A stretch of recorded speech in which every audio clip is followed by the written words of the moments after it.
E a mensagem de hoje vai começar a tratar desse problema que os filisteus vão começar a causar para a nação de Israel, e essa intriga, essa opressão, esse distúrbio que os filisteus vão causar na nação de Israel vai durar até Davi.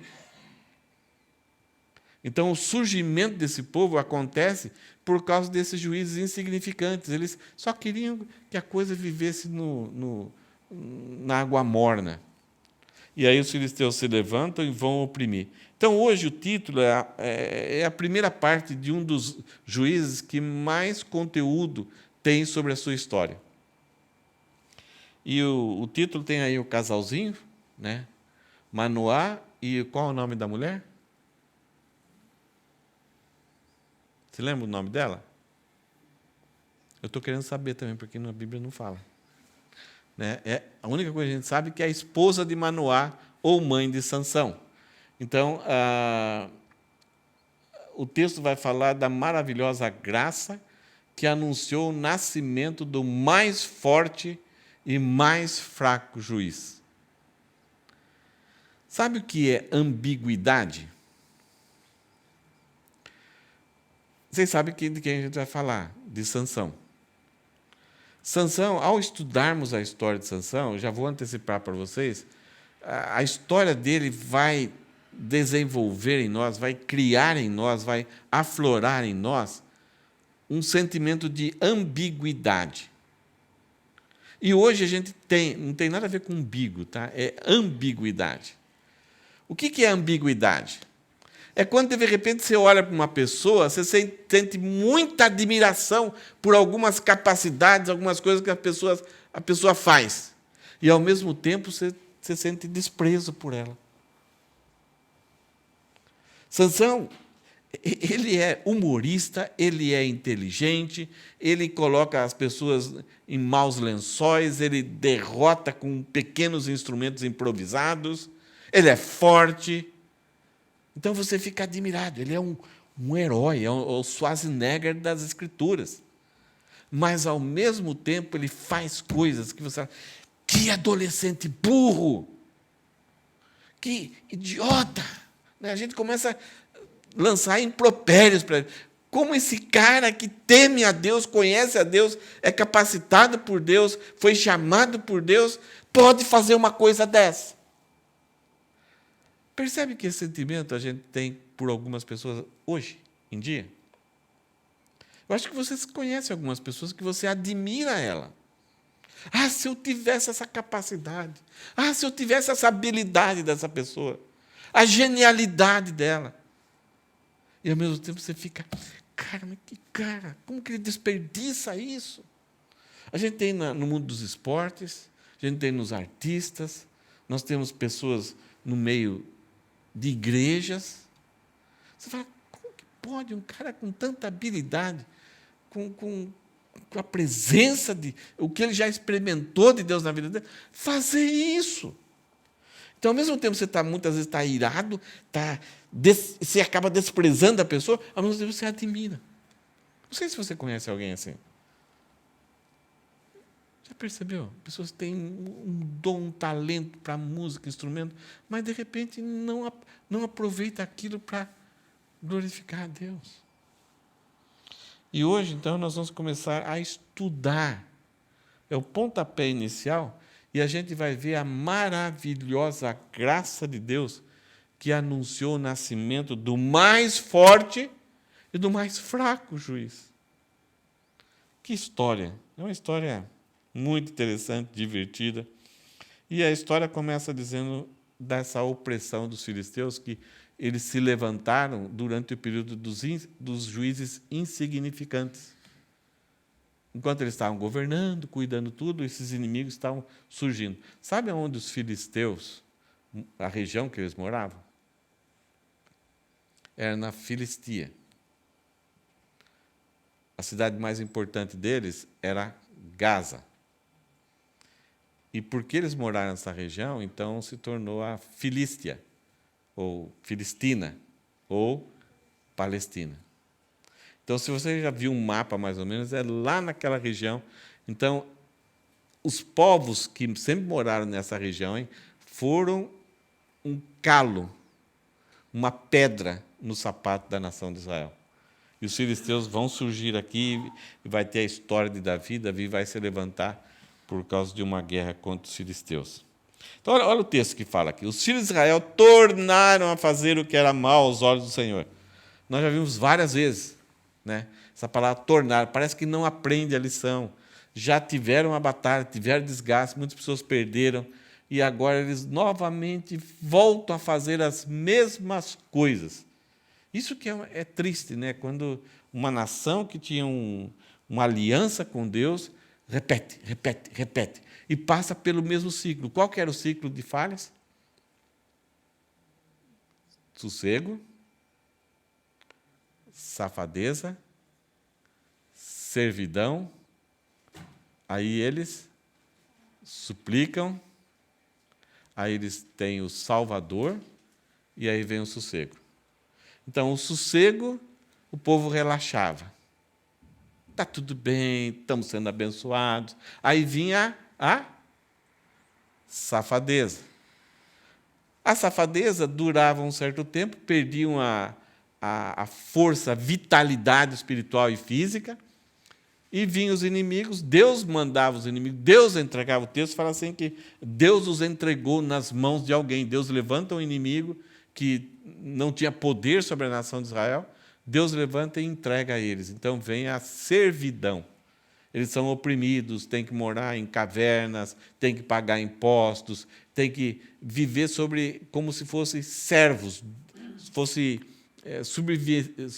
É tipo uma palavra assim que não tem autoridade nenhuma, não tem mais vitalidade, não são donos do nariz. E aí, então, depois de muito tempo, começa a cair a ficha e eles clamam a Deus. Em alguns casos, não arrependidos. Em alguns casos, somente com remorso. E aí Deus tem que trabalhar com eles para eles entenderem o que está acontecendo, que o problema era o pecado deles. E Deus levanta um juiz. Trabalha com o juiz, prepara esse juiz. E aí tem a batalha, eles são livres, então vem o sossego. E o sossego, depois de alguns anos, comete o mesmo erro. 7 vezes isso vai acontecer. E essa é a última vez aqui. É o último juiz. O último juiz praticamente vai ser Samuel. Mas Samuel vai ter uma virada na história da nação de Israel. Não, a nação de Israel vai deixar de ter esse período de juízo para agora começar o reino de Israel, a teocracia, onde alguém vai ser o rei das 12 tribos. Então, novamente, os filhos de Israel tornaram a fazer o que era mal aos olhos do Senhor. Aos olhos deles, poderia ser alguma coisa boa. Não, isso aqui é certo, isso aqui é moderno, é contemporâneo, isso aqui é o que vai trazer a gente ter alianças, unidade, paz. Era alguma coisa que aos olhos parecia ser bom, mas o seu fim acabava sendo morte. Então, aos olhos do Senhor, aquilo era mal, mas aos olhos deles parecia alguma coisa boa, divertida, vantajosa, contemporânea, moderna. Talvez Deus já não tenha nem nada a ver conosco. Quem sabe? Será que Deus existiu mesmo? Será que as histórias que falam, que os nossos antepassados falam, será que não foi invenção? Nada novo debaixo do sol, né? E por isso Deus os entregou nas mãos dos filisteus durante quantos anos? 40 anos, uma geração desperdiçada. Alguém que nasceu nessa época aí não sabia os benefícios de caminhar com Deus. E aí surgem os filisteus. A história começa a contar aqui. Primeiro vem esse anúncio do anjo do Senhor. Versículo 2. Havia um homem de Zorá, da linhagem de Dan, a menor tribo, que ela estava lá no meio da nação de Israel, um pouco perto, então, dessa faixa de Gaza.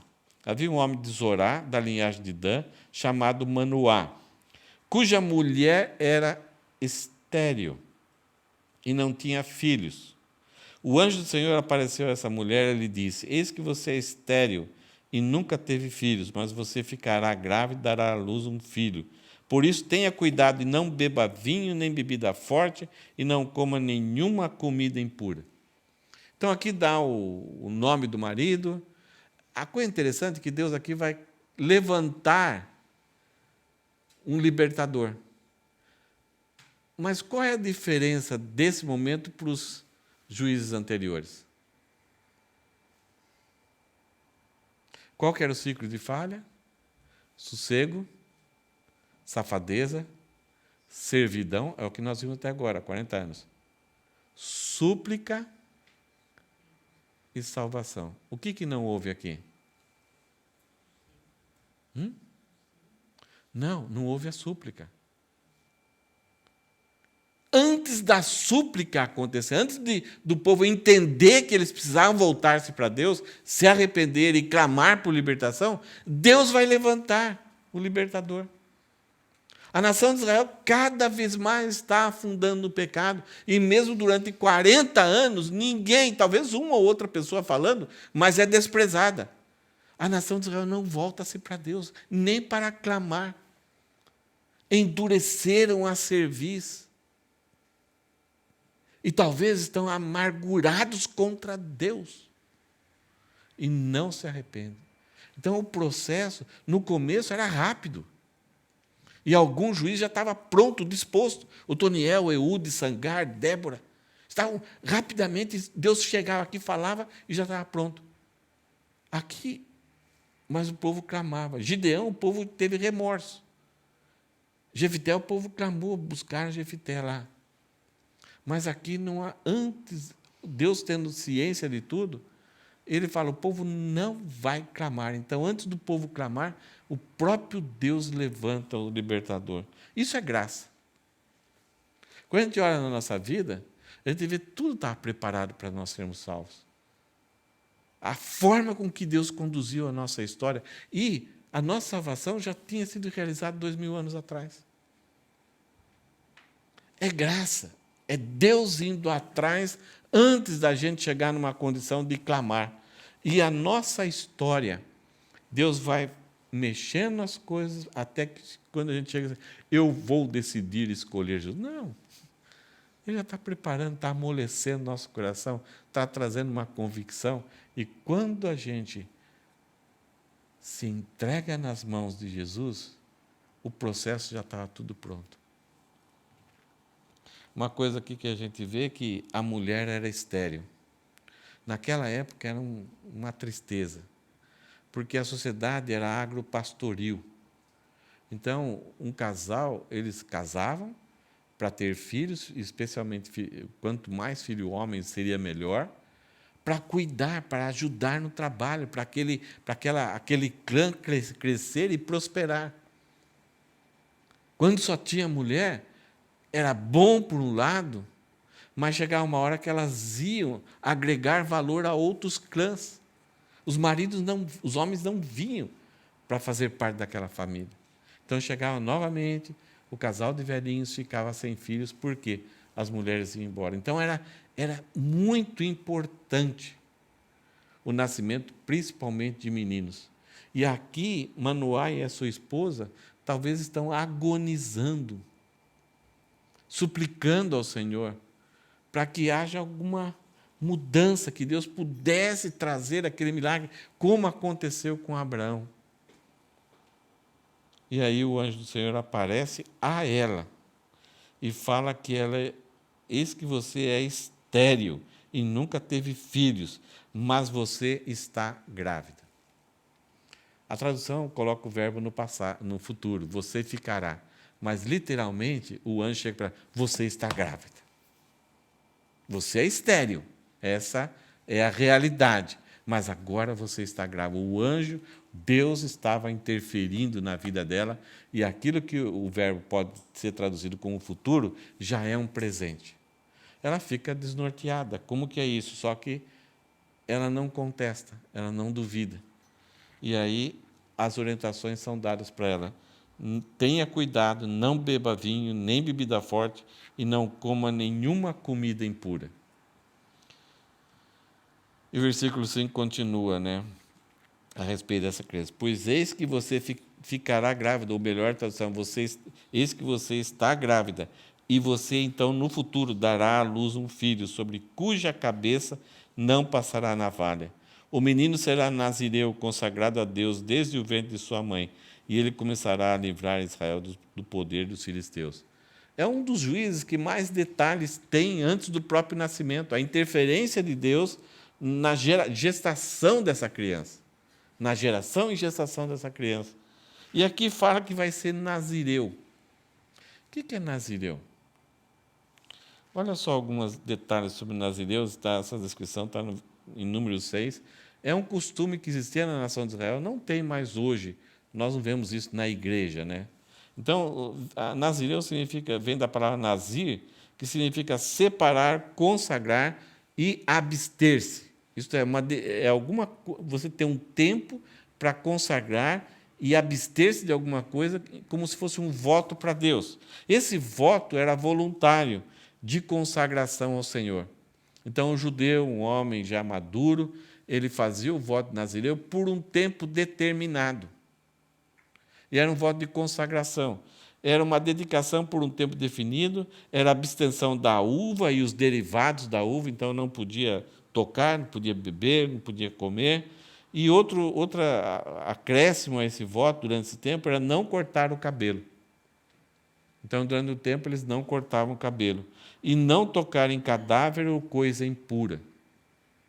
Nós temos algumas pessoas que foram nazireus. Sansão, só que a diferença de Sansão não foi Sansão que, num certo dia, decidiu, olha, por causa de alguma coisa que eu quero ser abençoado, eu quero consagrar a Deus, eu vou fazer um voto de nazireu por um certo tempo. Sansão foi diferente. Antes do nascimento, Deus exigiu que ele fosse nazireu, até o final da vida dele.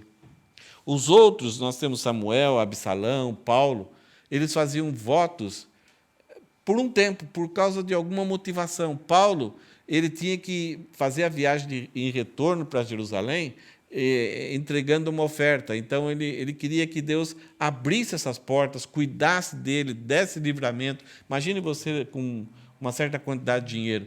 Então, Paulo decidiu não cortar o cabelo e essas outras ações até que ele fosse lá em Jerusalém. E aí ele entregaria o voto. Então, havia vários levitas que estavam no templo para cortar o cabelo e queimar esse cabelo, entregando esse voto. Havia cerimônias, a nação de Israel criou, ao longo do tempo, rituais de entrega do voto nazireu. E e o pessoal do templo acabava tendo a ideia, criar um sistema que a pessoa tinha que pagar para esses levitas cortar o cabelo. E se não fossem os levitas, não tinha valor. Então, você podia deixar o cabelo grande, mas se não fossem os levitas cortar, e se você não conseguisse pagar, então não tinha valor. Olha só como transformaram algo simples num processo religioso e místico. E aí, como virou uma tradição isso, quando Paulo chega em Jerusalém, os irmãos da igreja de Jerusalém falaram, o pessoal está querendo pegar você e matar você, porque falam que você está pregando por todo lugar, que você é contra a igreja, contra a lei, contra o templo, contra a nação de Israel. E aí alguém tem uma ideia. Olha, tem muitos judeus, irmãos aí, pobrezinhos, que eles fazem o voto nazireu, mas eles não têm dinheiro para ir lá e entregar o voto naquela coisa bonita, naquela cerimônia bonita.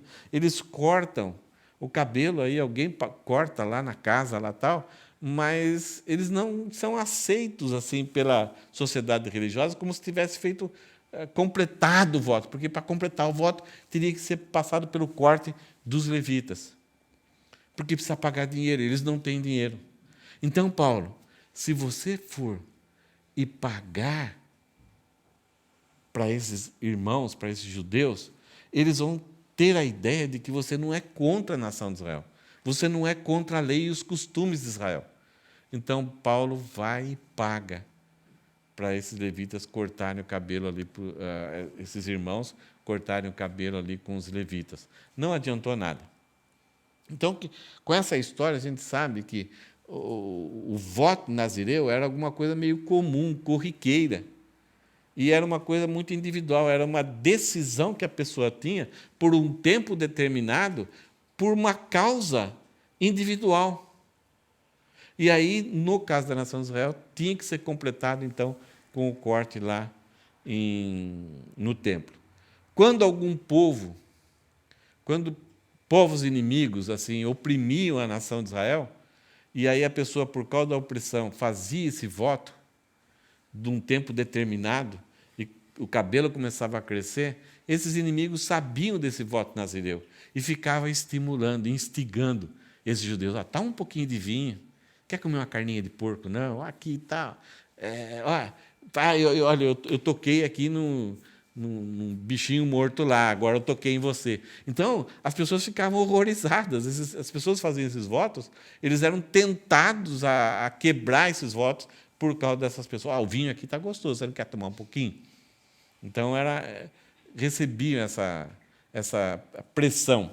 Então, para nós termos uma ideia, que hoje, quando a gente fala voto nazireu, a gente não vê ninguém, né, deixando o cabelo crescer, a não ser eu.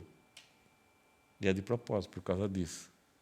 Né? Que a Rosana está me implorando para me cortar. Eu vou ter que achar alguém que corte o cabelo, né, para a gente fazer uma cerimônia aqui. Não, era só para brincadeira isso. Nós não vemos isso. A não ser em algumas religiões místicas, assim, que algumas pessoas dizem assim, eu não vou deixar a barba, deixar isso, tal, tal. Judeu também, eles deixavam a barba, mas só cortavam quando eles tivessem uma pisada na bola. Aí quando o judeu tinha que cortar a barba, todo mundo via, e a barba, para crescer, demora. Então, dando a ideia de que, olha, por causa de você pisou na bola, você perdeu a sua honra. Agora, a honra, só o tempo vai dar de novo. Então, havia esses costumes judaicos muito visíveis, né, que, ao longo do tempo, o templo acabou recebendo isso como um benefício financeiro, mas as pessoas tinham esse contato com Deus aí. Então, nós temos uma coisa comum dentro da nação de Israel, mas que a gente não vê mais falar disso. Só que, no caso de Sansão, então, o próprio Deus, o anjo do Senhor, chegou e já estipulou, olha, mulher, já a partir de você, não beba vinho. A sua gestação já vai estar dentro desse voto, dessa exigência que vai ser Salomão. Versículo 6. Então a mulher foi ao seu marido e lhe disse, um homem de Deus veio falar comigo. Não é toda hora assim que já pensou. Tão simples, né? A Ana chegar para quem e falar, o homem de Deus esteve aqui e veio falar comigo. A Rosana veio falar comigo. A Aline vem falar, hoje eu encontrei um homem de Deus. É simples isso, né? Normal, né? Então, um homem de Deus veio falar comigo. A sua aparência era semelhante à de um anjo de Deus. Tremenda. Não perguntei de onde ele vinha e ele não me disse como se chamava. Porém, ele me disse, eis que você ficará grávida, eis que você está grávida e dará à luz um filho. Por isso, não beba vinho, nem bebida forte, nem coma coisa impura, porque o menino será nazireu, consagrado a Deus, desde o ventre materno até o dia da sua morte. Manoá, né, está trabalhando normalmente no dia, de repente recebe uma notícia assim, né, Júlio?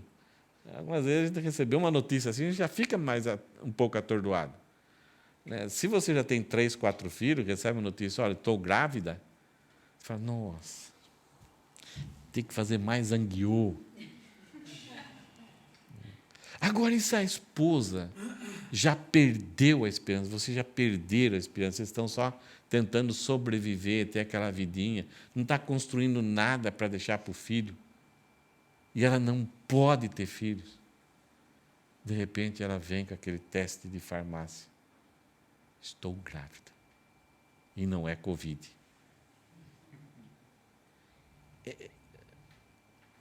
Para um casal normal, que não tem desconfiança de nada, é legal, tem aquela alegria, que bom, tá, que joia, né? Mas para um casal que está sem esperança, que não tem perspectiva, principalmente naquela cultura, hoje as pessoas estão se esforçando ao máximo para não terem filhos. A sociedade, principalmente dos países desenvolvidos, vão sofrer um baque futuramente, porque não haverá jovens para sustentar a aposentadoria dos mais velhos. No Brasil, uma jovem, nem sabia disso, ela colocou um tipo de um chip no braço. E aí foram ver para evitar a gravidez. E aí foram ver, não estava no braço mais, estava no pulmão. O negócio se movimentou. Então tem um monte de equipamento, um monte de recursos para as pessoas curtirem a vida, mas não ter filhos. E as leis cada dia sendo forçadas a muito investimento, muita pressão sobre os governos para que o aborto seja cada vez mais tarde. E quando uma dessas leis é aprovada, existem grupos que festejam a morte, o assassinato de bebês, porque não querem ter bebê. Muito contrário daquela pessoa que deseja e não pode. Como dói o coração muitas vezes quando a gravidez é interrompida, quando se perde um bebê, ou quando a criança nasce e imediatamente, algum momento depois, se perde. Como pessoas sofrem com isso. E aqui Manoá e sua esposa viviam tinham chegado a um ponto que eu sou estéril, não vamos ter filhos.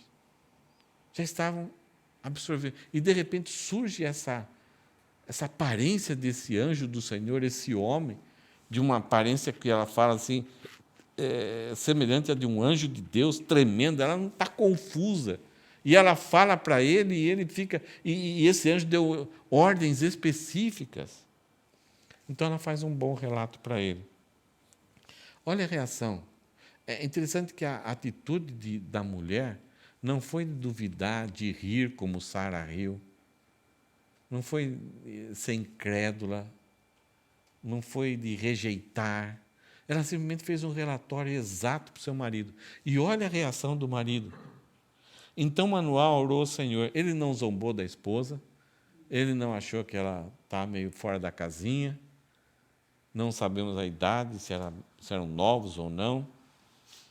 E então Manoá orou ao Senhor, dizendo: meu Senhor, peço que o homem de Deus que enviasse venha outra vez e nos ensine o que devemos fazer com o menino que há de nascer. Ele não duvidou, ele só queria ter a segurança de que o relato que a esposa deu era realmente aquilo que foi comunicado.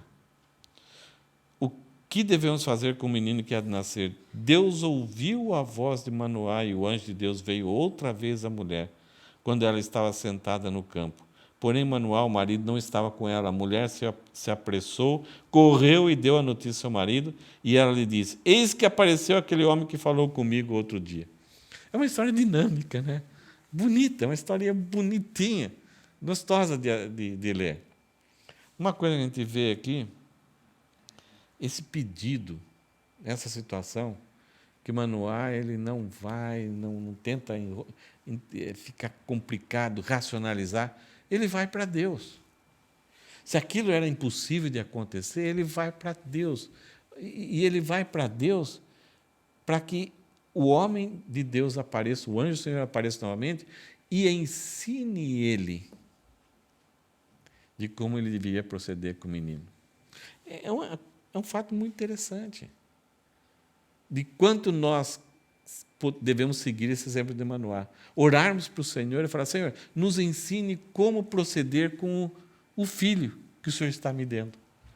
Alguns de nós, algumas esposas, tanto homem como mulher, não tiveram dificuldades para engravidar, ter filhos. Tinha até que ter cuidado, senão a prole seria grande demais. Mas quantas vezes a gente se entrega, se volta para o Senhor e fala: Senhor, me ajuda. Como que o Senhor quer que eu ensine? Qual é o padrão? E nós temos na Bíblia. Hoje, se respondermos para Deus, Deus fala assim: olha, está aqui. Aqui está tudo que você precisa saber para educar seu filho. Para onde a gente vai? Para quem a gente entrega? Que opiniões a gente recebe para educar, para instruir, para fortalecer, para fazer os nossos filhos? Qual que é a base? Qual que é o padrão? Boa parte da nossa sociedade, boa parte das igrejas já estão rejeitando a Bíblia como padrão ou orientação para cuidar dos filhos. Questão de correção, o que ensinar. A gente absorve mais o padrão secular e alimentamos o coração de uma criança segundo o padrão secular, e não de ter um coração temente ao Senhor. Por isso chega uma hora, quanto mais a criança vai absorvendo a independência e a autonomia, a gente começa a ficar assustado com a criança. Por que ele está agindo assim? É resultado do investimento. Quem planta, colhe. Se você plantou abóbora e quer colher laranja, não dá. Se a maior parte do tempo que os nossos filhos passam é na escola, é na creche, e a gente tem pouco tempo e não instrui objetivamente, como que a gente pode colher? Então chega uma hora, uma fase, que o coração da criança não pertence ao Senhor e não pertence a nós mesmos. Porque lá fora eles vão falar que nós somos antiquados.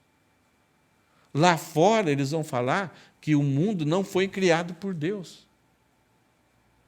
E os valores, os exemplos, os princípios não são bíblicos. E se você começar a trabalhar com seus filhos com os princípios bíblicos, vai ser uma guerra. A criança vai enfrentar dificuldade, porque ela vai aprender algo e outro professor, o herói dela, vai ensinar outro. E aí que nós temos que ganhar essa batalha com a oração, com a dependência do Senhor. E Manoá aqui ele fala, nos ensine, nos ajude a passar para nós o que nós devemos fazer com esse menino. É interessante que Deus ouviu a voz de Manoá e o anjo de Deus veio outra vez à mulher, quando ela estava sentada. A mulher se apressou, correu e deu a notícia ao marido, olha, está aqui, ele chegou de novo. E olha a continuação da história. Então Manoá se levantou e seguiu a sua mulher. Quando encontrou o homem, perguntou, você é o homem que falou com essa mulher? Ele respondeu, sim, sou eu. Gente, estão percebendo a graça de Deus aqui? A graça de Deus vem para um casal que era rejeitado pela sociedade, que talvez está no seu cantinho, quando eles morrerem, acaba tudo, alguém vai tomar posse dos seus bens, talvez algum empregado. Um casal que não é exemplo de prosperidade nas mãos do Senhor. E o Senhor, eles não pediram nada, e Deus é que vem. E fala, eles não duvidam, eles aceitam e querem mais instruções. E aí Deus atende à oração deles, do caso de Manoá. Então Manoá disse, quando se cumprirem as palavras que você falou, qual será o modo de viver do menino em seu serviço? Ele não discute. É interessante que algumas coisas que acontecem com algumas pessoas no Antigo Testamento, eles passam a ser como se fossem tipos de algo que vai acontecer no futuro. Manoá e a sua esposa, eles estão sendo tipos de quem aqui? Maria e José. A esposa não duvidou, Maria também não duvidou. E José, toda vez que há alguma ordem de Deus, logo em seguida tem a palavra, dispôs José para ir para o Egito. Deus chega no Egito e fala, volte, dispôs José. Isto é, o cara se aprumou, pegou as coisas e vai. Não questiona.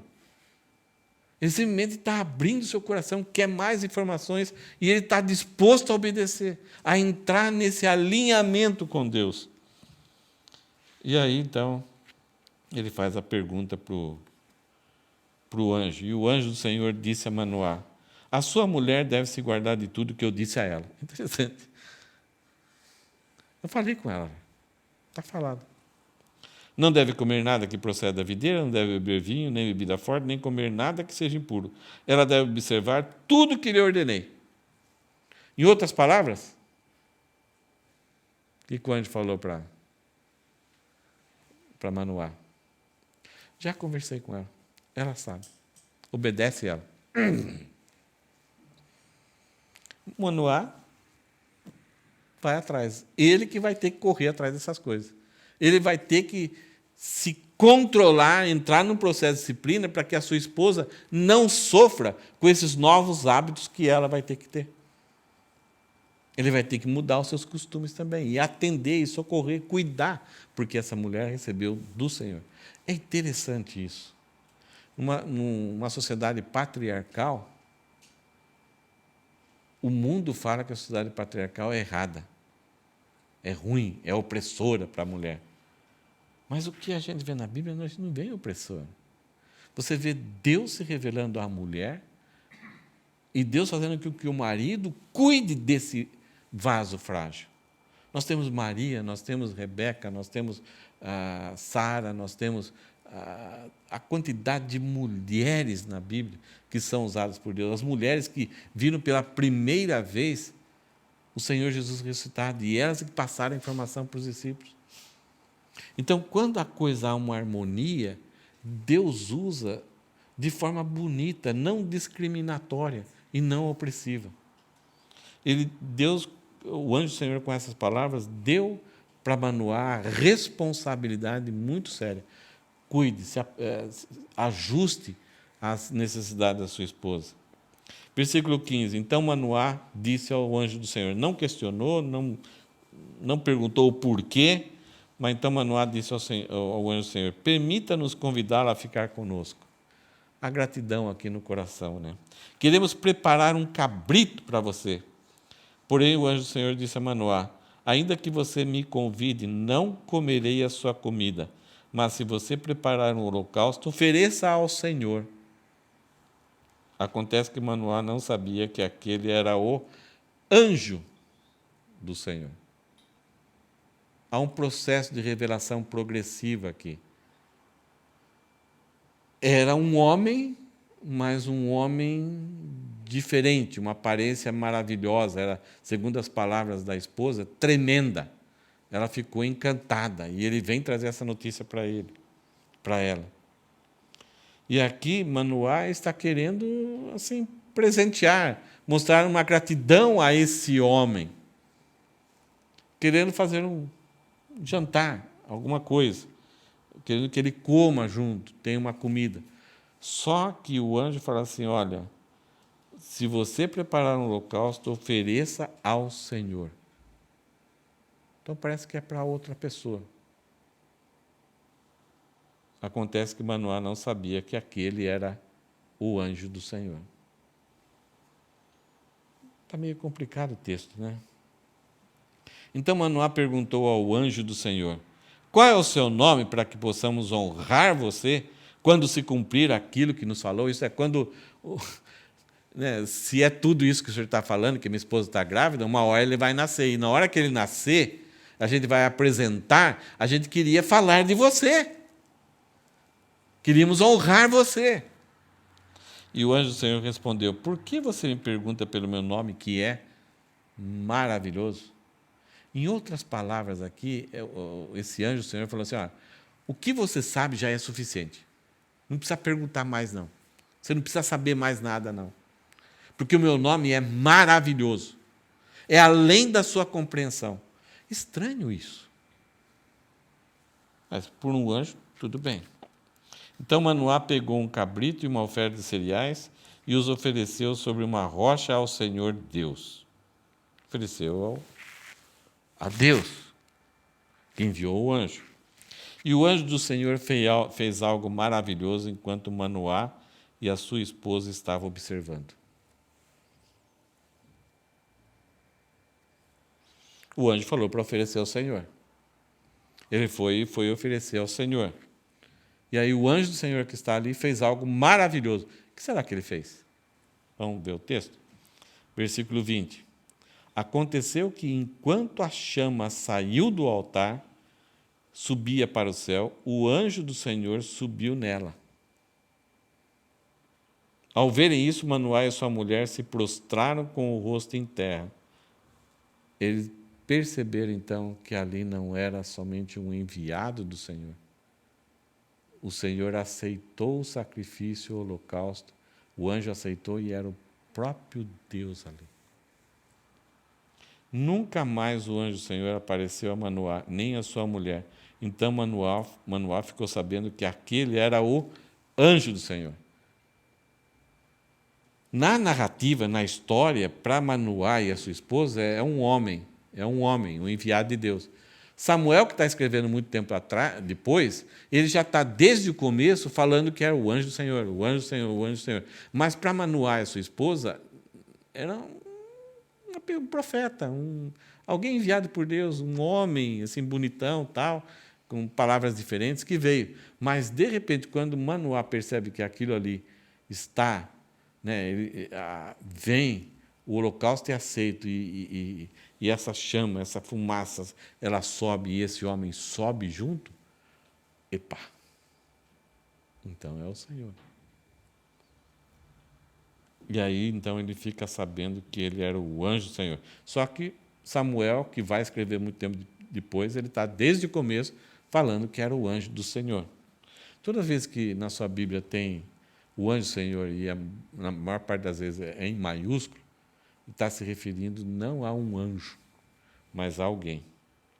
Então Manoá, diante dessa descoberta, disse à sua mulher: certamente vamos morrer, porque vimos Deus. A graça de Deus, na sua santidade, na sua glória, se reduzindo a uma figura aparente humana e conversando tete a tete, a santidade de Deus juntamente com pessoas pecadoras, se controlando. As manifestações, a gente chama de teofanias, as manifestações divinas, como na sarça ardente, como nos anjos que apareceu para Ló, para Abraão. É Deus se controlando para que a sua essência não destrua quem ele está tendo um relacionamento e está falando. Isso se chama o quê? Graça. Graça. Por isso que aqui, Manoá, ele fica apavorado. O Antigo Testamento, eles tinham esse conceito de que não podia entrar no Santo dos Santos a qualquer hora, era só quando sacrificava no dia do Yom Kippur, por alguns momentos, não podia demorar e não podia ser muito rápido, tinha que ser a dose exata e ainda o sacerdote ia amarrado para caso ele morresse, caso a nação de Israel não apresentasse contrição, ele era puxado, porque ninguém podia entrar. Havia esse temor, esse desespero, por causa da santidade da glória de Deus. E Deus criou um sistema e se condicionou esse sistema para que a nação de Israel entendesse como o pecado é maléfico. E até que chega a um ponto do próprio Deus se encarnar em Jesus Cristo, vir encarnado, habitar no meio dos homens, sem destruir esses homens. Pedro, ele tinha uma noção de que Jesus era um profeta, era um rabi, mas quando ele descobre, ele tem a consciência de que Jesus é o Deus encarnado, ele fala: Senhor, vai para longe de mim, eu não posso ficar.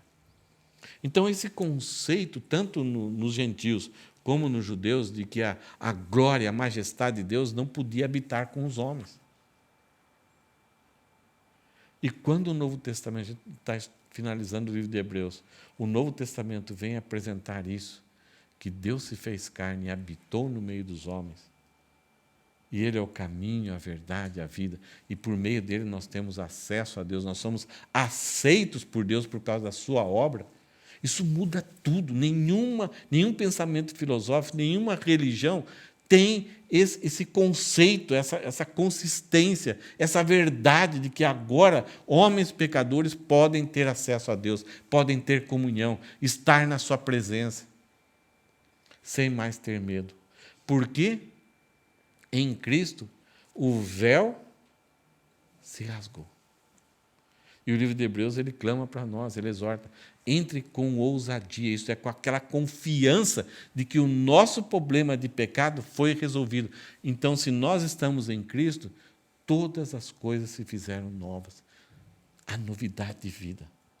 O nosso pecado já foi aniquilado. Mas Manoá, Na época dele, isso não tinha acontecido. Isso só podia ter um contato com a glória de Deus lá no tabernáculo. E aqui a glória de Deus vem, e ali no campo, no sítio, na terra simples, sem nenhum lugar especial, o anjo se revela a ele. Que Deus que a gente tem, né? Mas a mulher respondeu, aqui vem a sabedoria, né, de uma mulher que foi tocada por Deus e entendeu a graça. Enquanto Manoá, certamente vamos morrer, porque Deus não pode.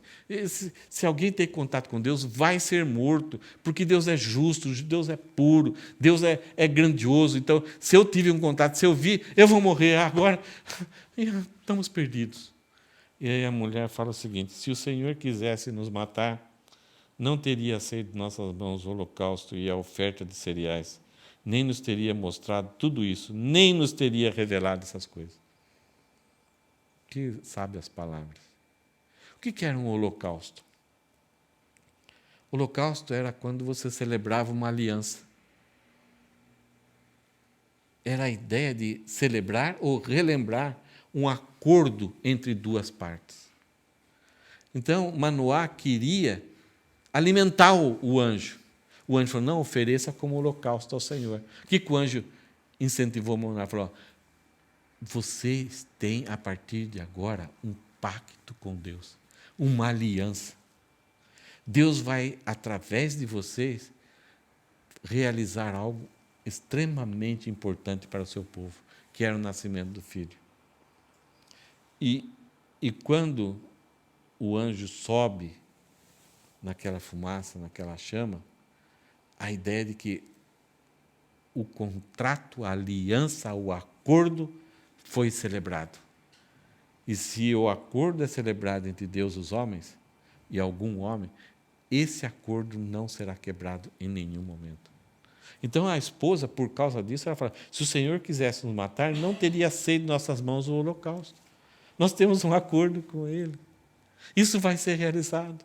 O Senhor, o que ela fala aqui? Nos aceitou para uma aliança. É o que nós falamos. Nós temos Deus nos aceitou para uma aliança. E nós repetimos o holocausto, de forma de memorial, o holocausto dessa aliança, que é a ceia do Senhor. Versículo 24. Depois a mulher deu à luz um filho e lhe deu o nome de Sansão. O menino cresceu e o Senhor o abençoou. E o Espírito do Senhor começou a agir nele em Maané-Dan, entre Zorá e Estaol. Se cumpriu. Só que Manoá e sua esposa, Manoá queria que quando o filho nascesse eles honrassem, mas o Senhor aceitou a honra deles naquele momento. E eles então passaram a ser os pais dessa criança. E é interessante que lá atrás, deixa eu ver aqui, que o anjo, eu esqueci de comentar isso.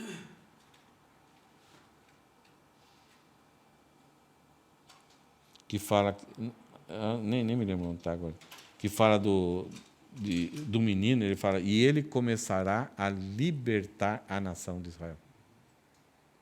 Então ainda não é algo que será definitivo, mas Sansão será usado para começar a trabalhar nessa libertação do povo. Vamos pensar em algumas coisas. Então, a frase que a gente colocou no início aqui, né? A maravilhosa graça anunciou o nascimento do mais forte e mais fraco juiz. A história do mais forte e mais fraco a gente vai ver depois, a gente vai se aventurar nisso. Mas algumas coisas para refletir. Sansão. A ambiguidade aqui, né? Abençoado, mas com o nome pagão. Sansão não é um nome judaico, é um nome cananita. E parece um nome chinês, né? Xinchong. Ou significa iluminado, ensolarado, ou como o sol. Então, já o nome dele já deixou ele meio... Sabe aquele cara que é? Cheguei. Hã? O chinchão chegou. Sansão provoca em nós ambiguidade entre admiração e desprezo. A gente vai ver muito disso. Deus trabalha com crianças que nunca iriam existir se não fosse a graça. Deus trabalha com crianças que nunca iriam existir se não fosse a graça. Isaac não ia existir, João Batista não ia existir, Samuel não existiria. Se a graça de Deus não interferisse na vida dessas crianças, na vida dessas mães, esses personagens não iriam existir. Se a graça não interferisse, se não nos regenerasse, se não nos levasse a nascer de novo, nós não existiríamos no povo de Deus. Nós estaríamos condenados para o fogo eterno. Agora, quando Deus gera vida, o que se espera de alguém que é gerado e passa a ter vida? Medo? Temor? Gratidão? Ou amor? Qual a minha relação com Deus? É de medo? Eu sirvo a Ele porque eu tenho medo, né? Já que Ele me fez seu filho, Ele me deu vida, então eu tenho medo dEle. Temor, eu faço tudo porque Ele é o Deus, né? Gratidão, então, Deus, estou dando porque eu sou muito grato. Ou Ele quer um relacionamento de amor? A gente percebe que Deus sempre está procurando, sempre se revelando para ter um relacionamento não de... Algumas vezes é necessário medo diante de Deus, algumas vezes é necessário nós termos temor diante de Deus, algumas vezes é necessário gratidão, mas o relacionamento que Deus procura para ter conosco é um relacionamento de amor. Porque Ele agiu com graça e misericórdia conosco. E Ele nos capacitou, nos deu o Espírito, para que, através do Espírito, a gente possa ter um relacionamento e podemos chamar Ele de Paizinho. Oi? Alguém falou alguma coisa? Pode falar. Uma coisa interessante, que somente nesses 3 homens, como juízes, quando eles começam a servir a Deus, começam a ser usados por Deus, fala que o Espírito do Senhor se apossou. E aí eles começam a agir. O Espírito do Senhor se apossou de Gideão. E aí o cara convoca todo mundo e todo mundo obedece. O Espírito do Senhor se apossou de Jefité. E aí ele tem vitória. Ele vai em frente, ele lidera o povo. E o Espírito do Senhor se apossou de Sansão.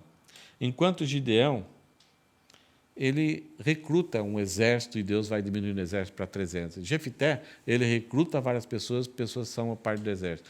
Sansão não tem ninguém. Ele vai trabalhar sozinho, com a sua força, com a força que Deus deu para ele. Uma coisa assim, só para a gente refletir, a palavra anjo do Senhor, que aí aparece aqui, nesse capítulo, 13 vezes. Então, o personagem principal desse capítulo não é Manoá, não é a esposa, não é Sansão. O personagem principal é o anjo do Senhor, que é uma cristofania, é uma manifestação de Cristo no Antigo Testamento. É Cristo vindo, agindo, indo até essas pessoas, dando vida, dando esperança, dando alegria, dando instruções. Mas tudo isso é fruto da graça dele, do amor dele, da escolha dele. Jesus escolheu essas pessoas, escolheu elas para abençoar e até na gravidez dessa mulher já é escolhido o filho para fazer uma obra. É pura graça. Deus tomou a iniciativa de providenciar o libertador mesmo antes do clamor. A gente tem que ter essa consciência, mesmo antes da gente pensar em crer em Cristo, em reconhecer o nosso pecado, acreditar nas Escrituras, Deus já tinha nos escolhido. O que fala a Bíblia a respeito disso? Ele nos escolheu quando? Antes da fundação do mundo. Antes da fundação do mundo, Ele escreveu os nossos nomes no livro da vida. Não me pergunte para explicar como isso funciona. Mas o Senhor age com graça. Isso não é justiça, isso não tem nada a ver com justiça, liberdade, nada. Isso tem a ver com graça. E com Manoá, sua esposa, graça não se discute. Graça, você dispõe o seu coração para amar, para valorizar, para honrar. É o que no manual queremos honrar. Eu quero presentear, eu quero servir, eu quero cumprir, eu quero saber o que o Senhor quer que eu ensine. Eu quero estar disposto à sua mão. É só isso. Não é? Então Deus age com graça comigo, então quantas vezes eu tenho que subir a escada, não sei de qual lugar, quanto que eu tenho que dar de dízimo? Não tem nada. É o nosso coração alegre. Cantamos aqui, o Júlio falou, né, de cantar ao Senhor.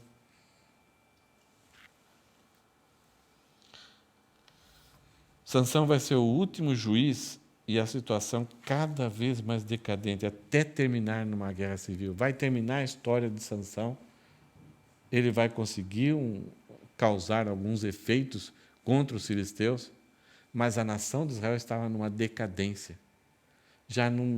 Sansão ele vai surgir como se fosse um band-aid, como um esparadrapo numa ferida, uma carne gangrenada, podre.